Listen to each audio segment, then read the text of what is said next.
Welcome to the Burnt or Buttered podcast, where we talk about movies every single week. And this week we saw They Will Kill You. And this was, I didn't really see that much about this movie before, did you? No, I just saw the same preview over and over again where they kill off like the majority of characters in the first 30 seconds of the preview. I think I only saw the preview one time before we saw the movie. Oh. And I had forgotten about the preview. Well, I didn't really forget about it, but I was like, I don't really want to see it. But then I saw something where they're like, this might be the summer blockbuster of the year. Well, it is proven to not be that, but it was a fun movie. We're trying out a kind of a new format for the podcast. We're going to be asking 9 questions and just discussing those questions real quick as we go through and then giving our rating at the end. All right, so the first question is, did the opening hook you or just throw you into chaos? I feel like it did a pretty good job of hooking me because I didn't know what to expect with this movie, other than them showing us there will be blood, there will be people dying. There will be people getting shot with shotguns. There will be just fingers being cut off and femurs being slashed in half. Yeah. I thought the tone setting of the opening sequence was really good. Like we have, just this hotel in the middle of nowhere. Obviously it's raining because it's always got to be raining in these types of movies. And she shows up and everything's just a little bit weird. We don't really know why she's there. Even from the previews, we know that she's there to like be a maid, and we see a bunch of maids, but you kind of just think that this is just a hotel. We really don't know why she's there. Yeah. But even backing up a little bit, that wasn't even the opening scene, right? The opening scene was her and her sister running into the gas station. Yeah. And then getting caught by the dad and her shooting the dad and running off. So then there's this big gap of time and we don't know how she got from point A to point B. Mm-hmm. So there's a lot of mystery that's unraveled there as they show you the story. Mm-hmm. And that opening scene did get me, Yeah. It definitely changed my opinion on what I thought the movie was going to be. Yeah. Like them being in the gas station and then their dad hunting them down or whatnot. It definitely made it interesting. Did the setting, the Virgil, feel like its own character? Did the hotel feel like its own character is the question. That was one thing that really stuck out to me for sure. Yeah, the sets were awesome. Yeah. It felt very John Wickish. What's the hotel that is the John Wick hotel? Oh, yeah. The Continental. Continental, yeah. It felt like that, where it was old, super, super old, high class, and just secrets kind of everywhere. And its own set of rules that you may not know about as a viewer. Mm-hmm. Yeah. Yeah. And surprisingly to me, it had like a very scary movie feel, like this is a horror film. And sometimes I feel like horrors are supposed to be scary, and sometimes I feel like they're not. Like sometimes they're almost like comical. And I feel like this movie literally walks that line very well. Yeah. Of it being comical, but also it being scary, gore-ish. Yeah, I feel like there's that line you're talking about where they choose to be funny in certain parts in this movie, and then they also choose to have serious stakes. Like you are one of the only mortal people in this building, right? And there's a lot of people coming after you. So there's actual stakes here. The movie could just be over in 5 minutes, you know? I do think that the side of that, though, where it's like you're the only mortal person, but they want to keep you alive for a certain period of time. They're not trying to necessarily kill you. They're trying to catch you. Yeah. if they do it right, they just drug her right away, and then she wakes up in the room to get murdered. Yeah. But she saw that coming. Man, it's almost like she had a private detective who scouted the whole thing out. That guy, I have only seen him in one other thing, and he also plays a private detective. Oh, yeah. Yeah. He plays the same character every time, just a sleazeball, like, New Yorker. Hey, he's an LA biker gang guy in the other one. Still sleazebally. He's actually a really good guy. You just got to get to know him.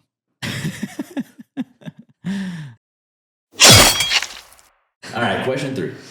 Did the main character actually carry the movie?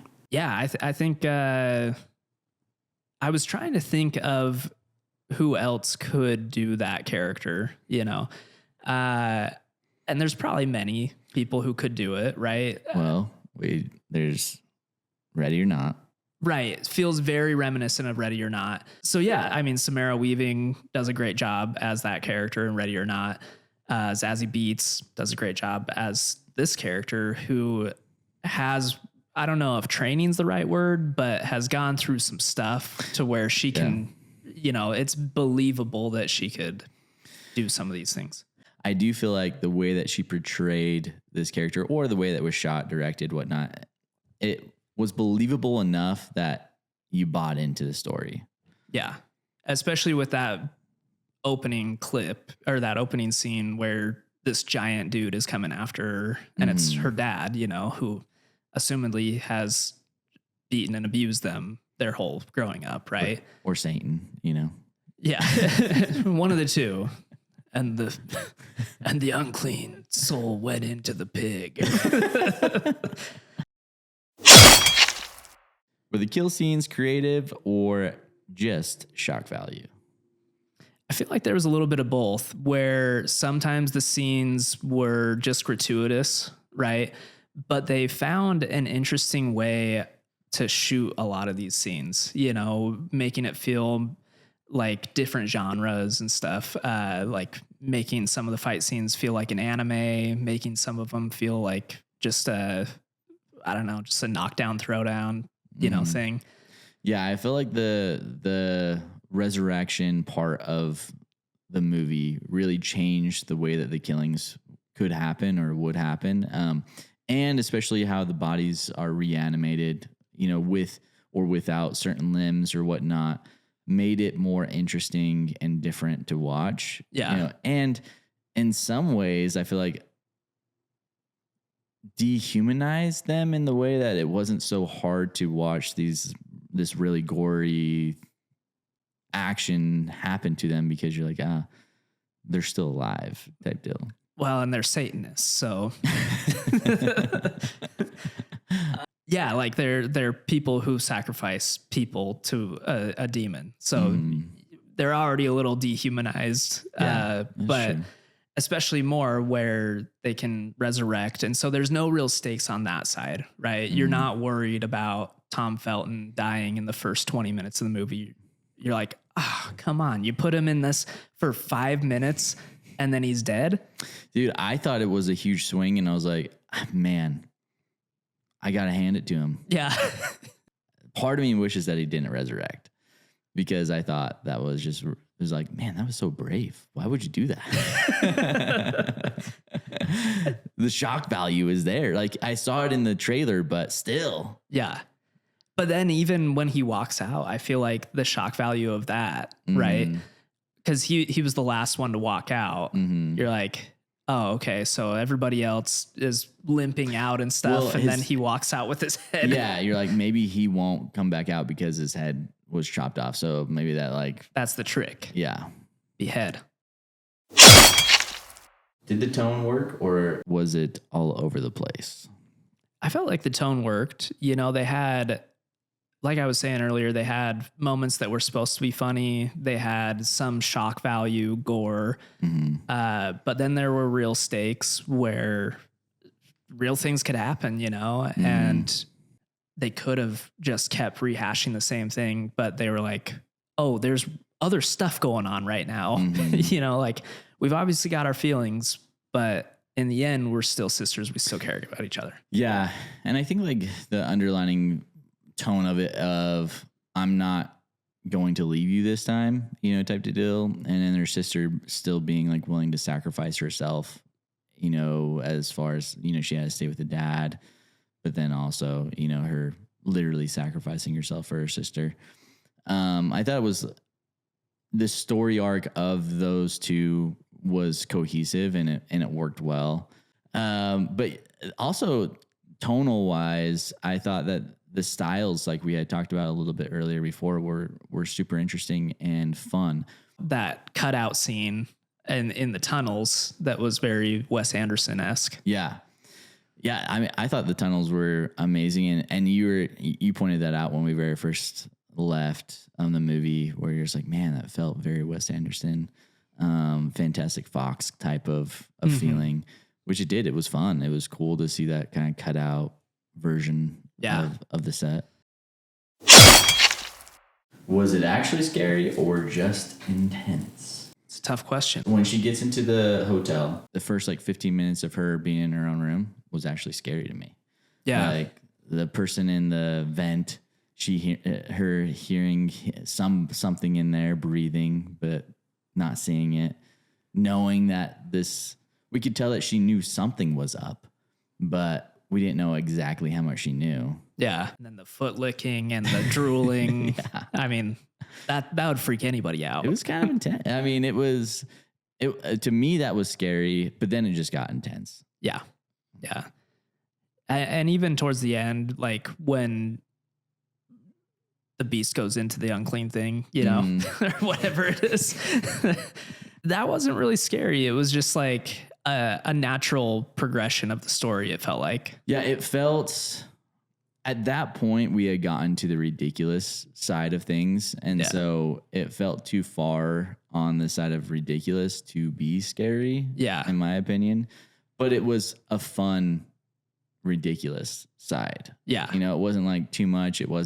We didn't go full substance at the end of the movie where you're just annoyed of how insane they went.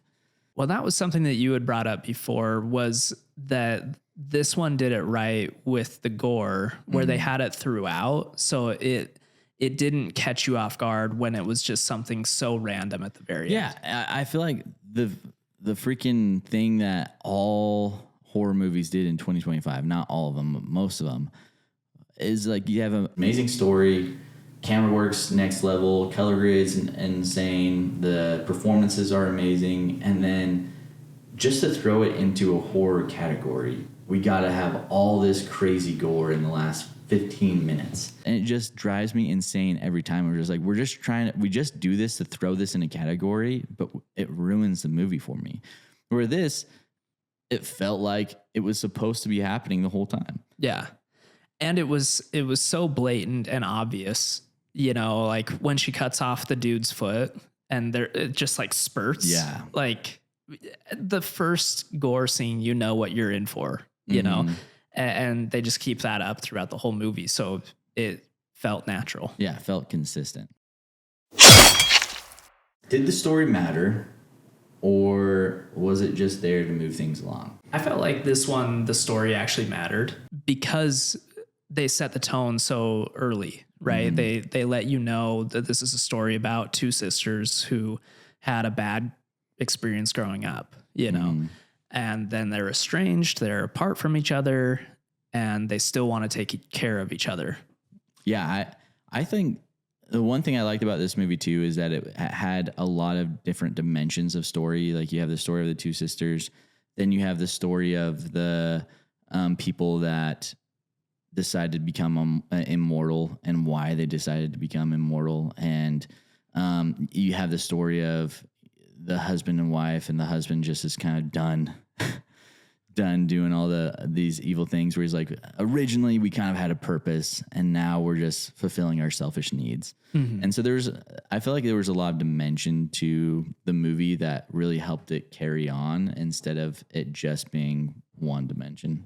I was so focused on the one storyline that I kind of forgot about how good the storyline of like why the It was Patricia Arquette. Was that who it was? I can't remember her name. Yeah. Why the two of them originally came to the hotel. Like it was made sense, right? Yeah. And throughout time, I mean, they're basically vampires without being vampires. Yeah. But they're still taking a life. Did it feel original or just a mashup of better movies? I can't say that it felt original because we've kind of seen that story, but I enjoyed the way that they did it. I don't know. I feel like, to me, yes, we've seen other stories like it, but we've never seen this story done in this way. I mean, at the end of the day, is anything original, you know? But I was surprised. I feel like if I went into the movie and there was just nothing surprised me, then I'd be like, oh, no, like I've seen it before. But there was quite a few times where I was like, that was smart. That was different. That was new. Do you feel like on a rewatch, it would be as good? I think if I'm watching it with someone that hasn't watched it before, you know, because then you kind of get to discover things with them at the same time. Yeah. And see how they kind of react to certain things. I'm curious if there's stuff that like we didn't pick up on, you know, in the styling or little Easter eggs that maybe we missed. Oh, I'm sure there's a ton. It feels like a movie where there would be a lot of those. It just felt like a movie that was made for the viewer instead of a movie made for kind of the writer and the director. It felt like it was made for us. I feel like the same with Naked Gun. That movie felt like it was made for the viewer, the modern viewer. and not necessarily just someone's passion project. You know what I mean? Stetson hates passion projects. Not necessarily. Almost every time he's like, it just felt like it was like the director's passion project or something. Yeah, Toast, what do you think about this one? What would you officially rate it? It was a really fun movie. I'm going to give it a 4 out of 5. It was really fun. Like you said, the surprise shock factor of them coming back to life. It got me. Mm-hmm. And there were a few other twists throughout the movie that I thought were pretty good. Feel like it was well acted. The sets were great. Shot interestingly. So 4. I'm going to give this thing a 3.87. I think that's the same thing that I rated it last time. That might be a little bit higher than you rated it last time. And I'm going to say the same thing that I said last time. I think that this movie floats in that range of, 3.5 to 4.5, like 4.2, depending on your mood, depending on who you are. I think that this movie's enjoyable to almost anybody, unless you just absolutely hate horror. And I'm not a huge fan of horror, and I still enjoyed it. I think that if you're looking for something that will make you laugh, will make you care, will visually entertain you as well, this is a great movie to do that. And you can't really ask for too much more than that. I can't give it lower than like a 3.5 because it just deserves more. I can't give it more than a 4 because I'm just not that much of a horror fan. And maybe it doesn't deserve more than a 4. Maybe a 4 is exactly the score that this thing deserves. I don't know. You guys tell us. Let us know what you guys thought about this new format. We're still working it out. We got some polishing to do. But yeah, let us know what you thought. And if you saw They Will Kill You, let us know what you think it should be rated out of 5. They will try. I'll see you in the next one.